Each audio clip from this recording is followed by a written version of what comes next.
ओम शांति। आज 20 अगस्त 2026 के बाबा के अनमोल मधुर महावाक्य सुनेंगे। आज की मुरली से पहले गीत बजा है, इस पाप की दुनिया से दूर कहीं ले चल जहां सुख चैन हो।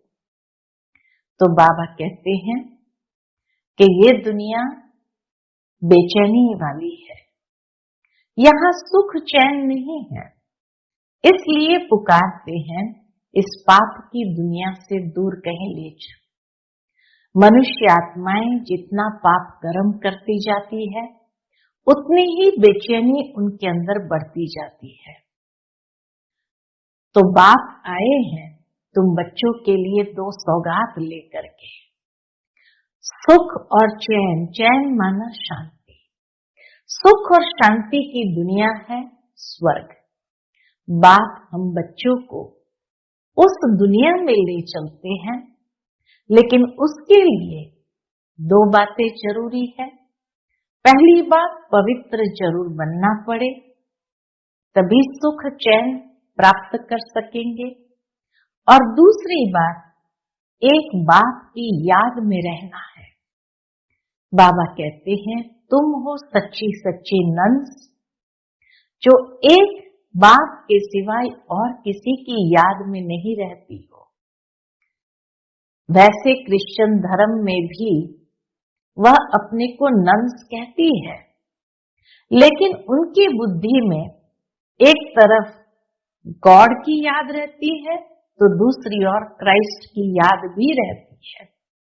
क्योंकि क्राइस्ट ने तो कहा मैं गॉड का बच्चा हूं, तो वो गॉड कौन? तो इसीलिए 2 की याद रहती है, लेकिन तुम बच्चे बाप को यथार्थ रीति जानते हो, इसीलिए नन बट वन। तभी कहा सिर्फ एक बुद्धि में है और कोई नहीं। मेरा तो एक शिव बाबा, दूसरा न कोई। तो सुनते हैं आज के बाबा के अनमोल मधुर महावाक्य। ओम शांति। मीठे बच्चे, बाप आए हैं तुम्हें इस पाप की दुनिया से निकाल चैन की दुनिया में ले जाने। बाप द्वारा तुम्हें सुख शांति की 2 सौगातें मिलती है। आज की मुरली से प्रश्न है, सारी दुनिया में सच्ची सच्ची नंस तुम हो। सच्ची नंस किसे कहेंगे? उत्तर, सच्ची नंस वह जिनकी बुद्धि में एक की याद हो, अर्थात नन बट वन, एक के सिवाय और कोई नहीं। वे अपने को भल नंस कहलाती है, लेकिन उनकी बुद्धि में सिर्फ एक क्राइस्ट की याद नहीं है। क्राइस्ट को भी गॉड का बच्चा कहेंगे, तो उनकी बुद्धि में 2 है, क्राइस्ट भी है, गॉड भी है, और तुम्हारी बुद्धि में एक बात है। इसलिए तुम सच्ची सच्ची नंस हो। तुम्हें बाप का फरमान है पवित्र रहना है। आज की मुरली से पहले गीत बजा है, इस पाप की दुनिया से दूर कहीं ले चलो। ओम शांति। मीठे मीठे रूहानी बच्चों ने गीत सुना। किसने सुना? आत्माओं ने। आत्मा को परमात्मा नहीं कहा जा सकता, मनुष्य को भगवान नहीं कह सकते। अच्छा, अभी तुम हो ब्राह्मण, तुमको अभी देवता नहीं कहा जा सकता। ब्रह्मा को भी देवता नहीं कहा जा सकता। भल कहते हैं, दुनिया में बल कहते हैं, ब्रह्मा देवताय नमः, विष्णु देवताय नमः, परंतु ब्रह्मा और विष्णु में तो बहुत फर्क है। विष्णु को देवता कहा जाता है, ब्रह्मा को देवता नहीं कह सकते। क्यों? वो प्रजापिता है, क्योंकि वह है ब्राह्मणों का बाप। ब्राह्मणों को देवता नहीं कहा जा सकता। अब यह बातें कोई मनुष्य को नहीं समझा सकते, भगवान ही समझाते हैं। मनुष्य तो अंधश्रद्धा में जो आता है सो बोल देते हैं। अभी तुम बच्चे समझते हो, रूहानी बाप हम बच्चों को पढ़ा रहे हैं। अपने को आत्मा समझना चाहिए। अहम आत्मा ये शरीर लेती है। अहम आत्मा ने 84 जन्म लिए। जैसे जैसे कर्म करते हैं वैसे शरीर मिलता है। शरीर से आत्मा अलग हो जाती है तो फिर शरीर से प्यार नहीं रहता है। शरीर से आत्मा अलग हो गई, शरीर छोड़ दिया, तो फिर शरीर से प्यार नहीं रहता, आत्मा से प्यार रहता है। आत्मा में भी प्यार तब है जबकि आत्मा शरीर में है। पितरों को मनुष्य बुलाते हैं, शरीर छोड़ दिया तो आत्मा से प्यार है, उसका प्रमाण कि पितरों को मनुष्य बुलाते हैं। शरीर तो उनका खत्म हो गया, फिर भी उनकी आत्मा को याद करते हैं, इसलिए ब्राह्मण में बुलाते हैं। कहते हैं फलाने की आत्मा आओ, ये भोजन आकर खाओ। गोया आत्मा में मोह रहता है, परंतु पहले शरीर में मोह था। कितनी सूक्ष्म बात है कि पहले शरीर में मोह था, शरीर छूटते ही शरीर से मोह समाप्त हो गया, आत्मा के साथ मोह हो गया। तो बाबा कहते पहले शरीर में मोह था, वह शरीर याद आता था। ऐसे नहीं समझते हैं कि हम आत्मा को बुलाते हैं, आत्मा ही सब कुछ करती है। आत्मा में अच्छे व बुरे संस्कार रहते हैं। पहले पहले है देह अभिमान, फिर उसके बाद और विकार आते हैं। सबको मिलाकर कहा जाता है विकारी। जिसमें यह विकार नहीं है उनको कहा जाता है निर्विकारी। यह तो समझते हो, बरोबर भारत में जब देवी देवता थे तो उनमें दैवी गुण थे। इन लक्ष्मी नारायण का है ही देवी देवता धर्म। जैसे क्रिश्चियन धर्म में मेल अथवा फीमेल सब क्रिश्चियन है, यह भी कहा जाता है देवी देवता। राजा रानी प्रजा सब देवी देवता धर्म के हैं। सतयुग में राजा रानी प्रजा सब देवी देवता धर्म के हैं। यह बहुत उच्च सुख देने वाला धर्म है। बच्चों ने गीत भी सुना। यह आत्मा ने कहा कि बाबा ऐसी जगह ले चलो जहां मुझे चैन शांति हो। इस पाप की दुनिया से दूर कहीं ले चलो जहां मुझे चैन अर्थात शांति हो। वह तो है सुख धाम और शांति धाम। यहाँ बड़े बेचैन है। इस दुनिया के अंदर मनुष्य बड़े बेचैन है। सतयुग में बेचैनी होती नहीं, आत्मा जानती है। बाबा बिगर कोई चैन की दुनिया में ले जा नहीं सकते हैं। बात कहते मुक्ति और जीवन मुक्ति ये दो सौगातें मैं कल्प कल्प लाता हूं, परंतु तुम भूल जाते हो। ड्रामा में भूलना ही है, ये भी लिखा हुआ है, ड्रामा में भूलना ही है। सब भूल जाए तब तो मैं आऊं। अभी तुम ब्राह्मण बने हो, तुमको निश्चय है हमने 84 जन्म लिए हैं। जो पूरा ज्ञान नहीं उठाएंगे वह पहले नई दुनिया में भी नहीं आएंगे। त्रेता व त्रेता के अंत में आ जाए। सारा मदार है पुरुषार्थ पर। सतयुग में सुख था, इन लक्ष्मी नारायण का राज्य था। अच्छा, इसके अगले जन्म में कौन थे? लक्ष्मी नारायण इसके अगले जन्म में कौन थे? किसको भी पता नहीं है। अगले जन्म में ये ब्राह्मण थे, उससे पहले शूद्र थे। वर्णों पर तुम अच्छी रीति समझा सकते हो। अभी तुम समझते हो हम 21 जन्मों के लिए चैन पाएंगे। बाबा हमको वह रास्ता बता रहे हैं। हम अभी पतित हैं, इसलिए बेचैन है, दुखी है। जहां चैन हो उसको सुख शांति कहेंगे। तो अब तुम बच्चों की बुद्धि में आदि मध्य अंत का ज्ञान है। समझते हो बरोबर सतयुग में भारत कितना सुखी था। दुख अथवा बेचैनी का नाम नहीं था। अभी तुम पुरुषार्थ कर रहे हो, इसलिए स्वर्ग में जाने लिए। अभी तुम बने हो ईश्वरीय संप्रदाय के और वह है आसुरी संप्रदाय के।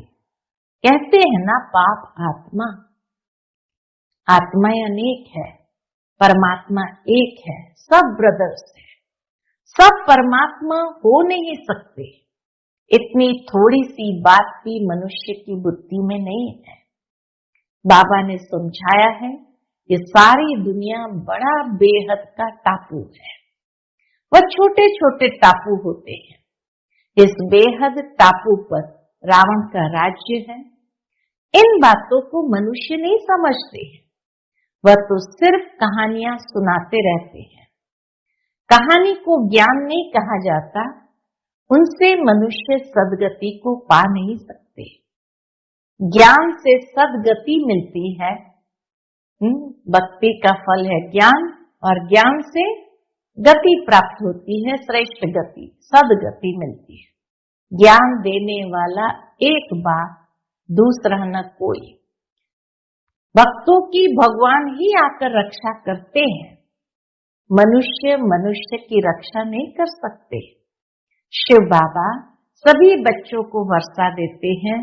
वह बाप भी है, शिक्षक भी है, सतगुरु भी है, वकील बैरिस्टर भी है, क्योंकि जमघटों की सजा से छुड़ाने वाला है। बाबा बाप भी है, टीचर भी है, सतगुरु भी है।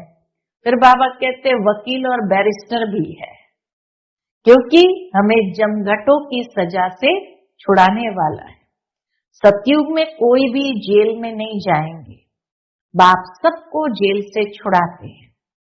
बच्चों की सर्वश्रेष्ठ सब मनोकामनाएं पूरी होती है। रावण द्वारा अशुद्ध कामनाएं पूरी होती है। बाप द्वारा शुद्ध कामनाएं पूरी होती है। शुद्ध कामनाएं पूरी होने से तुम सदा सुखी बन जाते हो। अशुद्ध कामना है पतित विकारी बनना। पावन रहने वाले को ब्रह्मचारी कहा जाता है। तुमको भी पवित्र रहना है। पवित्र बन और पवित्र दुनिया का मालिक बनना है। पतित से पावन एक बाप ही बनाते हैं। साधु संत आदि तो विकार से पैदा होते हैं। देवताओं के लिए ऐसे नहीं कहेंगे कि विकारी है या विकारों से पैदा हुए। वहां विकार होते ही नहीं।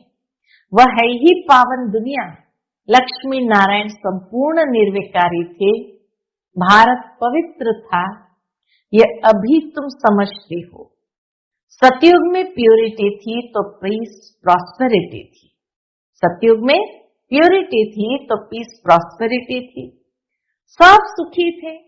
रावण राज्य जब से हुआ है तो गिरते आए। अभी तो कोई काम के नहीं रहे हैं। एकदम कौड़ी मिसल बन गए हैं। अब फिर हीरे मिसल बाप द्वारा बनते हो। भारत जब सतयुग था तो हीरे जैसा था। अब तो कौड़ी मिसल भी नहीं है। अभी तो इस समय संसार में कौड़ी मिसल भी नहीं है। अपने धर्म का ही किसको भी पता नहीं पड़ता। पाप करते रहते हैं। मनुष्य इतने पाप कर्म करने लग पड़े कि अपने धर्म का भी किसी को पता ही नहीं पड़ता। वहां तो पाप का नाम नहीं। तुम देवी देवता धर्म के नामी ग्रामी हो। देवताओं के ढेर चित्र है। और धर्म में देखेंगे एक ही चित्र रहता है। क्रिश्चियन पास एक ही क्राइस्ट का चित्र होगा। बौद्धियों के पास एक ही बुद्ध का। क्रिश्चियन क्राइस्ट को ही याद करते हैं। उनको नन्स कहा जाता है। नन्स माना सिवाय एक क्राइस्ट के और कोई नहीं। इसलिए कहते नन बट क्राइस्ट। ब्रह्मचारी रहते हैं। तुम भी नन्स हो। तुम अपने गृहस्थ व्यवहार में रहते नन्स बनती हो। एक ही बात को याद करती हो। None but one. एक के सिवाय और कोई नहीं। एक शिव बाबा, दूसरा न कोई। उन्हों की बुद्धि में फिर दो आ जाते हैं। वो भले नन्स कहलाते हैं, लेकिन बुद्धि में दो आ जाते। क्राइस्ट के लिए भी समझेंगे वह गॉड का बच्चा था, परंतु उनको गॉड की नॉलेज नहीं, तुम बच्चों को नॉलेज है। सारी दुनिया में ऐसा कोई नहीं जिसको परमात्मा की नॉलेज हो। परमात्मा कहाँ रहते हैं, कब आते हैं, उनका क्या पाठ चलता है, उनका क्या पाठ चलता है, ये कोई नहीं जानते। भगवान को जानी जाननहार कहते हैं। समझते हैं वह हमारे दिल की बात को जानते हैं। क्या समझते हैं कि भगवान जानी जाननहार है, वह हमारे दिल की बात को जानते हैं। बाप कहते मैं नहीं जानता, हमको क्या पड़ी है जो हर एक के दिल को बैठ रीड करूंगा। हम आए ही है पतित को पावन बनाने। बाबा क्यों आए हैं? पतितों को पावन बनाने। अगर कोई पवित्र नहीं रहते हैं, झूठ बोलते हैं, तो नुकसान अपने को ही पहुंचाएंगे। गाया हुआ है, देवताओं की सभा में असुर जाकर बैठते थे, वहां अमृत बांटा जाता था। कोई विकार में जाकर फिर छिप कर आए बैठते तो वह असुर हुए ना। बाबा कहते कोई विकार में जाकर फिर छिप कर आकर आए बैठते तो वह असुर हुए ना। आप पे ही अपना पद भ्रष्ट कर देंगे। हर एक को अपना पुरुषार्थ करना है, नहीं तो अपनी ही सत्यानाश करते हैं। बस ऐसे जो छिप कर बैठ जाते हैं, कहते हैं हम विकार में थोड़ी जाते हैं, परंतु विकार में जाते रहते हैं। ये गोया अपने को ठगते हैं, अपनी ही सत्यानाश करते हैं। परम पिता परमात्मा जिसका राइट हैंड धर्मराज है, उनके आगे झूठ बोलते हैं तो खुद ही दंड के भागी बन पड़ते हैं। बहुत सेंटर्स में भी ऐसे होते हैं। बाबा जब पहली बार दिल्ली में गया था तो रोज एक आता था और विकार में जाता रहता था। पूछा जाता था जबकि पवित्र नहीं रहते हो तो आते क्यों हो? कहता था आऊंगा नहीं तो निर्विकारी कैसे बनूंगा। पवित्रता अच्छी लगती है, परंतु रह भी नहीं सकता हूं। आखिर तो सुधर जाऊंगा। खुद में एक उम्मीद तो थी कि आखिर सुधर जाऊंगा, नहीं आऊंगा तो बेड़ा गर्क हो जाएगा और कोई रास्ता ही नहीं है, इसलिए हमको यहाँ आना पड़ता है। इतना समझता था कि और कोई रास्ता नहीं है, इसलिए हमको यहाँ आना पड़ता है। बाप समझाते हैं। बाबा फिर उनको समझाते थे तुम वायुमंडल खराब करते हो, कहाँ तक ऐसे आते रहेंगे। पावन जो बनते हैं उनको पतित से जैसे घृणा आती है। कहते बाबा इनके हाथ का खाना भी अच्छा नहीं लगता। बाप ने युक्ति भी बताई है, खान पान की खिटपिट होती है, ऐसे तो नहीं नौकरी छोड़ देंगे, फिर युक्ति से चलाना होता है। कोई को समझाओ तो बिगड़ पड़ते हैं। पवित्र कैसे रहेंगे यह तो कब सुना नहीं। सन्यासी भी रह नहीं सकते, जब घर बार छोड़ जाते हैं तब पवित्र रह सकते हैं। परंतु ये किसको भी पता नहीं कि यहाँ पतित पावन परमपिता परमात्मा पढ़ाते हैं। नहीं मानते इसीलिए विरोध करते हैं। शिव बाबा ब्रह्मा तन में आते हैं, कोई शास्त्र दिखाओ जहाँ लिखा हो कि शिव बाबा ब्रह्मा तन में आते हैं। ये तो गीता में लिखा हुआ है कि मैं साधारण बूढ़े तन में आता हूँ। वह अपने जन्मों को नहीं जानता है, यह तो लिखा हुआ है। फिर तुम कैसे कहते हो कि परमात्मा कैसे मनुष्य तन में आएंगे? पतित तन में ही आकर रास्ता बताएंगे ना। आगे भी आए थे और कहा था मामेकम याद करो। वही परमधाम में रहते हैं और कहते हैं मामेकम याद करो। श्री कृष्ण का शरीर तो मूल वतन में नहीं होगा। जो कहे माँ में कम याद करो, एक परम पिता परमात्मा ही साधारण तन में प्रवेश कर तुम बच्चों को कहते हैं माँ में कम याद करो, तो इस योग अग्नि से तुम्हारे पाप कट जाएंगे। इसलिए ही मुझे पतित पावन कहते हैं। पतित पावन जरूर आत्माओं का होगा ना, पतित भी आत्मा ही बनती है। बाप कहते तुम पवित्र आत्मा 16 कला संपूर्ण थी, अभी 9 कला, बिल्कुल ही पतित बन गए हो। मैं कल्प कल्प आकर तुमको समझाता हूं। तुम जो काम चिता पर बैठ पतित बन जाते हो, फिर ज्ञान चिता पर बिठाकर तुमको पावन बनाता हूं। भारत में पवित्र प्रवृत्ति मार्ग था और अभी अपवित्र प्रवृत्ति मार्ग है। किसको भी चैन नहीं है। अब बाप कहते दोनों ज्ञान चिता पर बैठो। हर आत्मा को अपने अपने कर्मों अनुसार शरीर मिलता है। ऐसे नहीं कि दूसरे जन्म में वही पति पत्नी आपस में मिलेंगे, नहीं, इतनी रेस कर न सके। ये तो पढ़ाई की बात है ना, अज्ञान काल में हो सकता है। आपस में बहुत प्रेम है तो उनकी मनोकामनाएं पूरी हो सकती है। वह तो है पतित विकारी मार्ग।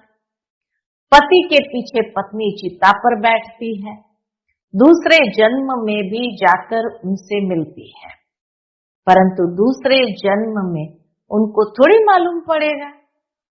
तुम भी बाबा के साथ ज्ञान चिता पर चढ़ते हो या छीछी शरीर छोड़ चले जाएंगे, तुमको यह अभी मालूम है। उनको तो नहीं रहता कि हम आगे जन्म में ऐसे साथी थे। तुमको भी बाद में वहां ये बातें याद नहीं रहेगी। अभी तुम्हारी बुद्धि में एम ऑब्जेक्ट है, मम्मा बाबा लक्ष्मी नारायण बनेंगे, विष्णु है देवता, प्रजापिता ब्रह्मा को देवता नहीं कह सकते। ब्रह्मा सो देवता बनते हैं, ब्रह्मा सो विष्णु, विष्णु सो ब्रह्मा कैसे बनते हैं, यह अभी तुमने समझ लिया है। ये सारा राज बाबा कहते हैं अभी तुमने समझ लिया है। अभी तुम जानते हो चैन सिर्फ कहाँ मिलेगा, चैन सिर्फ स्वर्ग में ही होता है। कोई मरते हैं तो कहते हैं स्वर्ग गया, अर्थात चैन में गया। बेचैनी में पतित रहते हैं। बाप फिर भी कहते हैं अपने को आत्मा समझ, बाप को याद करो तो विकर्म विनाश होंगे। बाकी है डिटेल में समझने की बातें। बाप नॉलेजफुल है तो तुमको भी अपने जैसा नॉलेजफुल बनाएंगे। बाप की याद से तुम सतो प्रधान बनेंगे। ये आत्माओं की रेस है। जो जास्ती याद करेंगे वह जल्दी बनेंगे। यह है योग और पढ़ाई की रेस। स्कूल में भी रेस होती है ना, ढेर स्टूडेंट्स होते हैं, उनमें से जो नंबर 1 निकलते हैं उनको स्कॉलरशिप मिलती है। एक ही पढ़ाई लाखों करोड़ों आत्माओं के लिए होती है, तो इतने स्कूल भी होंगे ना। अब तुमको यह पढ़ाई पढ़नी है, सबको रास्ता बताओ, अंधों की लाठी बनो, घर घर में पैगाम पहुंचाना है। अच्छा, घर घर में पैगाम पहुंचाना है। बाबा कहते अच्छा, मीठे मीठे सिक्किल दे बच्चों प्रति माता पिता बाप दादा का याद प्यार और गुड मॉर्निंग। रूहानी बाप की रूहानी बच्चों को नमस्ते।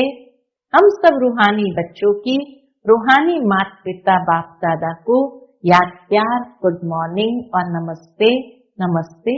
शुक्रिया बाबा, शुक्रिया।